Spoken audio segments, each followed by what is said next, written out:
lot of people have a lot of mixed feelings about lasagna. I know how Garfield feels about lasagna. Garfield? Yeah. New Jersey? The cat. Hey, what's up guys? Welcome back to Binging with Babish, where we just made ricotta with Brad and Vinny over at the Bon Appetit test kitchens, but now we're making ragu bolognese, for which we're going to need 1 pound each of ground pork, beef, and veal. The classic meatball mix. We're putting that in the pot over medium-high heat and not really trying to brown it, but really just sort of get all the fat out of it. It's less we're going to have to be contending with later when we make our sauce. Into the pot with a little bit of the reserved fat goes 1 chopped onion, 1 large chopped carrot, and a couple stalks of chopped celery. A few optional shakes of red pepper flake if you want a little tiny bit of heat, and a good pinch of oregano. Go ahead and let those flavors get to know each other, mingle, let the onions soften up, and then crush 4 cloves of garlic, sauteing for just an additional minute until fragrant, because we've got a beautiful layer of fond forming on the bottom of this pot. Now, if you're a dum-dum, you'll add the meat back to the pot and then deglaze with the wine. What you want to do is deglaze with the wine and then add the meat back to the pot. Scrape up all that yummy good stuff, and add 2 cups of homemade chicken stock or chicken stock in which you've dissolved 1 packet of gelatin. Now it's tomato time. We're sticking pretty close to the J. Kenji Lopez alt version of this recipe, so add enough tomatoes so it's a ratio of like 1/3 tomatoes to the rest of the stuff. We're also going to add a few sprigs of fresh basil and not add a few sprigs of fresh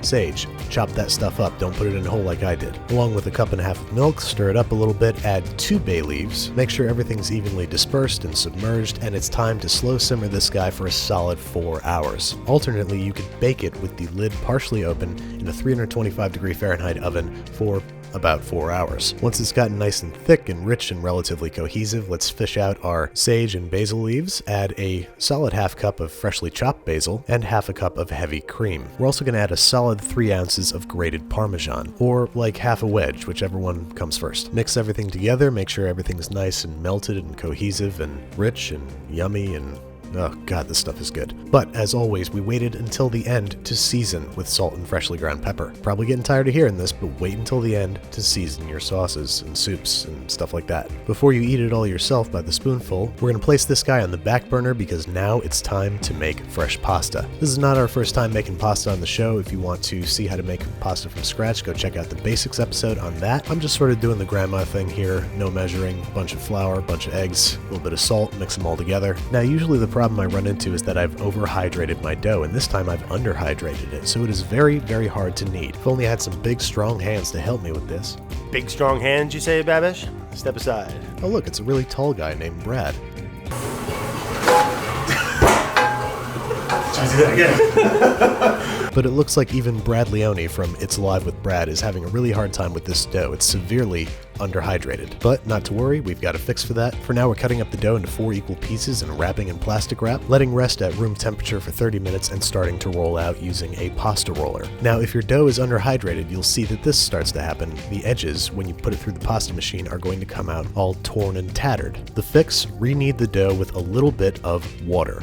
I mean, yeah, we could use water, but, we got all this whey left over from the ricotta making, byproduct of ricotta. We might as well add that to the dough, let that kind of add a little bit of tanginess, a little bit of cheese flavor. I mean, we are making lasagna, Babby.